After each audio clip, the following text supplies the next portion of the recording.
Hey everyone, today we're going to do a full tour of the indoor farm that we use to grow lettuce, herbs, strawberries, and other produce. The primary crop we've been growing is lettuce, and lettuce seems to grow really well in this type of system, and it's fairly simple to grow. We've kept a record of the lettuce we've grown in the past year, and it's right around 200 pounds just from this little area.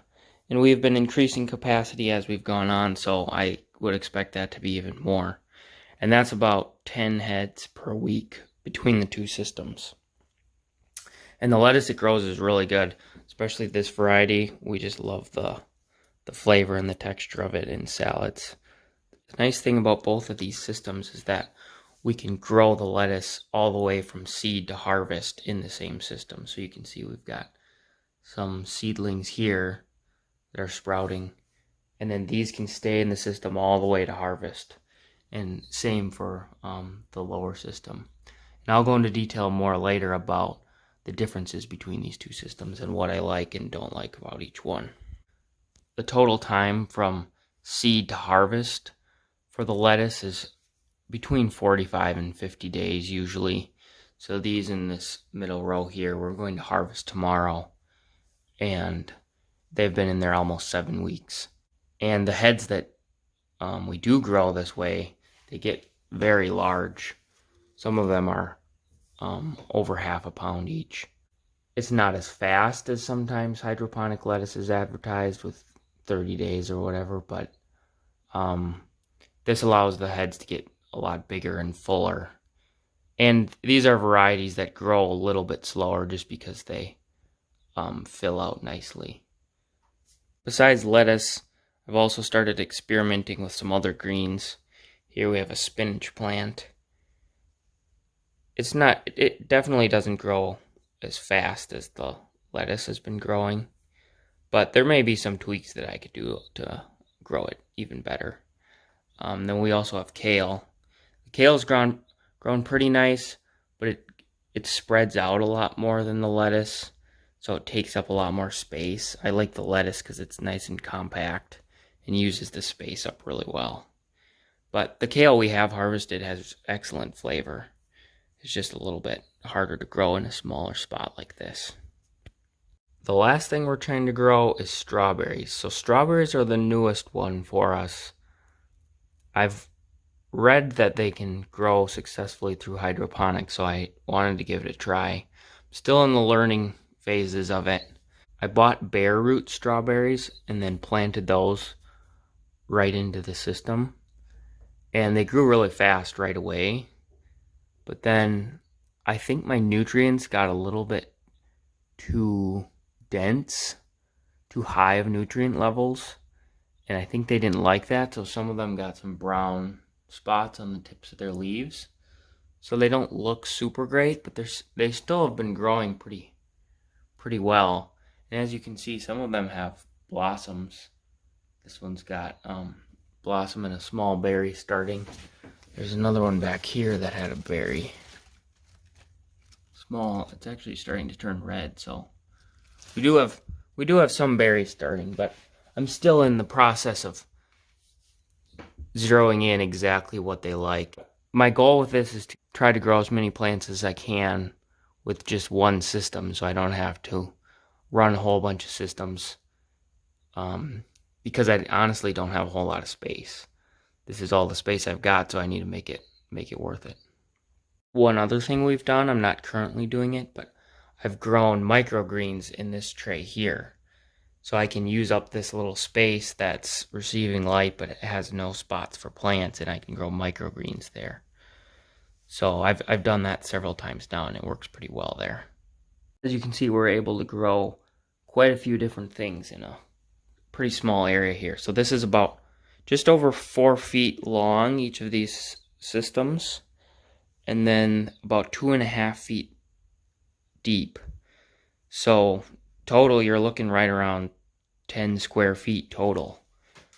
And we're able to grow a lot of lettuce, a lot of herbs, and then some other things. We'll see what the strawberry production is like. But it's been really nice because we have a fairly small house. So being able to grow all this produce for our family in this small area has been really cool. So this is the harvest that I took the next day, and this is pretty typical of what we get for a harvest on a weekly basis. So as you can see, there's quite a bit of lettuce, 8 or 9 heads, and then picked some kale, and then some spinach. And it's quite a bit of leafy greens. This is our kitchen table, so it just about covers it. We also picked some herbs, mostly basil. The basil's growing so fast we can't even keep up. But we also picked some sage and oregano. So you definitely have a lot of potential for growing a lot of food even in a small area. We also harvested our first strawberry today. Not a very big one, so we got a ways to go yet, but it's a good sign. Now I'll talk about how the systems work. Both systems are hydroponic systems, which means that the plants draw nutrients directly from water and therefore don't need to use dirt. So both of these rail systems, they just have water flowing through them. There's no dirt that the plant is sitting in or anything. Hydroponics is really nice because in this case we're growing indoors and we have no pests. Once in a while a fly will fly by, but that's about it. And we don't need to use any spray or anything like that. We can just harvest and eat it.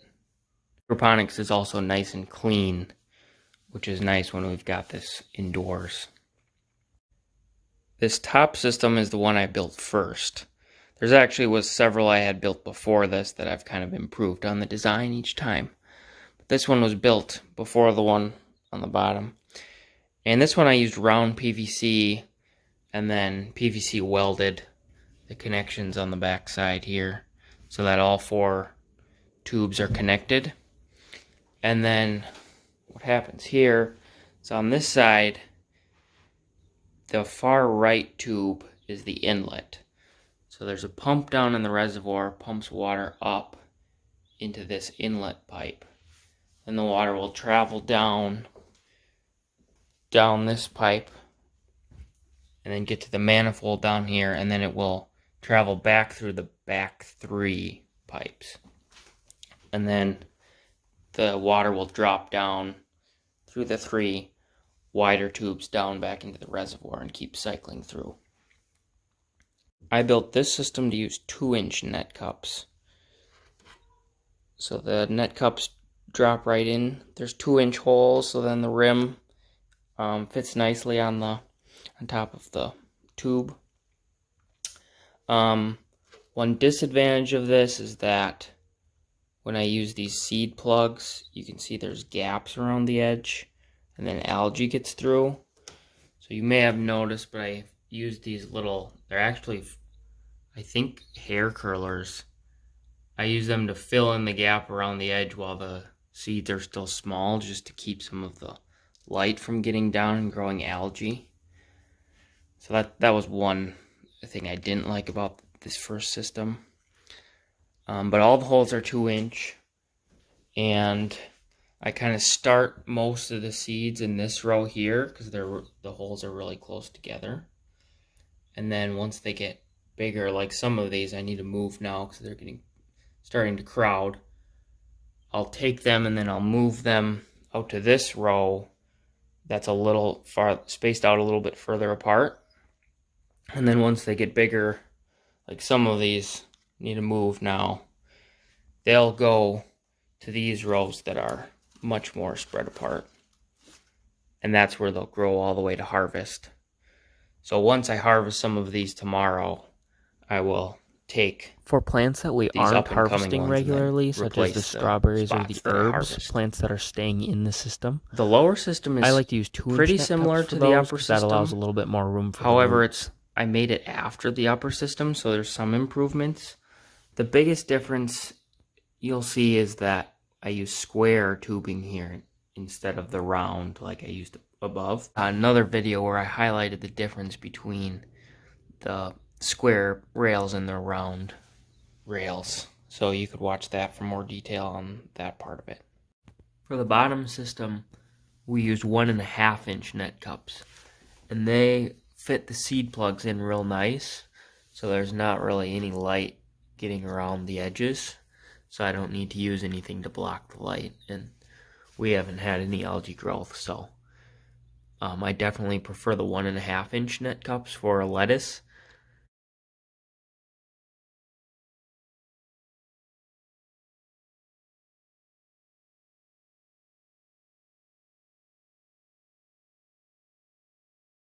The bottom system also does a zigzag, so the water still comes in to this first one, comes in on the side here, and then it goes down the length of the rail. Then it's hard to see with all this lettuce in the way, but then it goes across back to the second rail, which is where these are growing from. And then instead of going back down into the reservoir, goes across back to the third rail where the strawberries are, goes across again, then goes back to the last rail, goes across, waters all the herbs, and then from there drops down into the reservoir. So this system only has one inlet and one outlet, which makes it a little bit more simple as well. Each of these systems is kind of a cross between a nutrient film NFT hydroponic system and a deep water culture DWC system. So they have water flowing through the system at all times.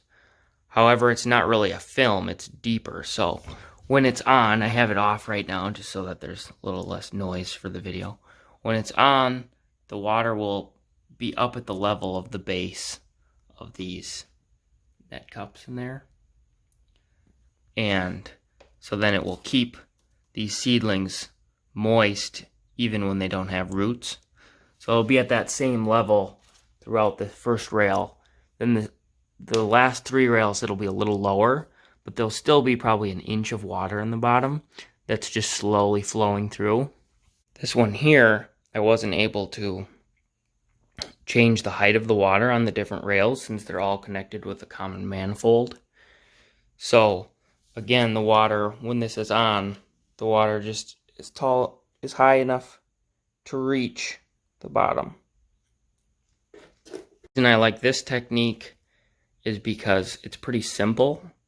So with a full NFT system, you have to make sure you have the right angle draining down, and then if you ever have to turn off the system, then the plants aren't getting any water. What's nice about this is I can turn it off and there's still a little bit of water in the bottom of each of these rails. So the plants are still okay if I have to turn it off for maintenance or whatever other reason, if the power went out. They're still okay for a while until they either sucked up all the water or the nutrients were depleted in the water that is still left in the rails. So it gives you a buffer in case something happens. And the other reason that I like this way of doing it is, like I mentioned before, this allows us to keep our lettuce in the system all the way from seed to harvest.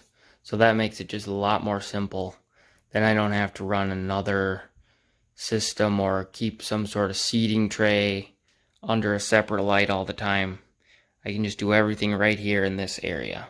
I really like that. It's nice and simple.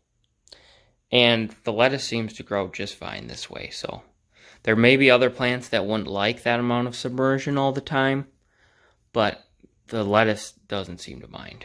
The reservoir I use is pretty simple. This is just a regular heavy-duty tote, 27 gallons. And I fill this up with nutrients. What I've done recently, since I've been adding more capacity, I needed more reservoir capacity. So I added another tote, and I was able to fit it underneath this system, which kind of hid it away really nice. So this is another reservoir, and then I attached them with this connection. And I made a separate video kind of outlining what I did and how it works. But this is a nice simple connection between the two reservoirs. So now what happens is all of the outflow comes into this reservoir from the 4 tubes coming out of the 2 systems. So it comes into this reservoir, flows through the connection pipe into this reservoir, and then the pumps are located in this reservoir. And they come out here. One of them goes up to the upper system, and then this one goes right to the lower system. What's nice about these reservoirs is this one is in the open, so I can get to it really easy when I'm doing water changes or adding nutrients or checking the nutrients. But then there's still capacity underneath where I don't have to, where it's kind of hidden and not taking up any extra space. Pumps stay on continuously. I have a smart plug actually that allows me to turn them off if I need to really quickly, but otherwise they stay on all the time and they're continually providing circulation to both systems. It's nice because since I can turn off the pump, I can do it remotely if I had to. Another thing I've done to conserve space is I store all my extra gear up on top. Everything I need to keep this system going, I can store right above it. So again, it's another way of saving space. So then for the lighting, on the top level, I've got one ballast that has 8 lights. And most of them are fluorescent bulbs. I've started experimenting with the LEDs. You can see the difference there. The LEDs seem to work really well and they use half the power. And then on the bottom here, I've got a ballast with 6 lights and then 1 single bulb in the back.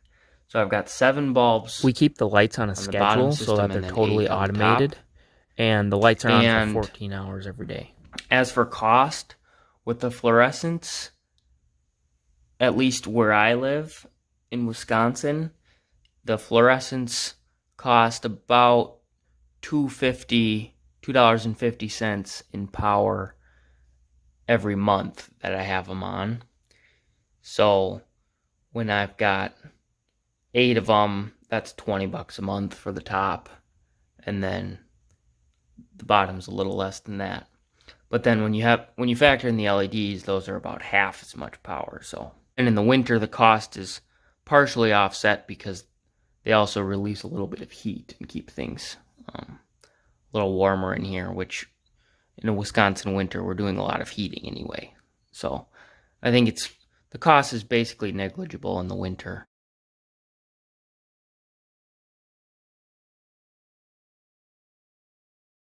We have 2 fans, one on each level. Those just keep the temperature constant and then improve the air circulation. And those are pretty simple. They just clip right on and then turn them on and forget about them. So for this whole system, I probably spend maybe an hour a week maintaining it. So the main maintenance is actually what takes the longest is harvesting, which, I mean, that's kind of a good problem to have.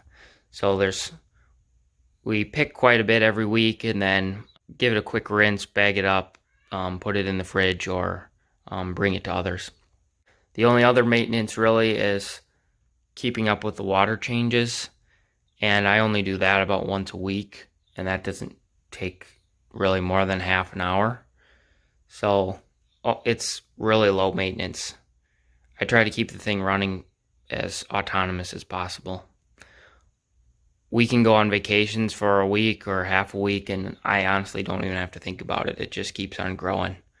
The cool thing about this kind of farming is I think that just about anyone can do it. You don't need a really large space. You don't need a lot of money. You don't need a degree in agricultural engineering to figure it out. Once you get it down, it's pretty simple and inexpensive, and you can do it, as you see here, in 10 square feet. You can grow a whole bunch of stuff right inside your home. So if you're considering this sort of thing, I would definitely recommend it. You could start small, just build a small system, grow some lettuce, get the hang of it, and then expand from there. On our website, we have a full tutorial on how to build this lower system, at least part of it. So these first 2 rows that are the lettuce, I made a full tutorial step by step exactly how I built it and all the materials I used to make it. You could extend it to build the full 4 rail system as well. I'm hoping to do a tutorial on that as well at some point. You should check out our website, simplegreens.hydroponics.com. And yeah, we've got some things there that I think would be really helpful. Feel free to comment or contact us if you've got any questions, and I hope you enjoyed this video.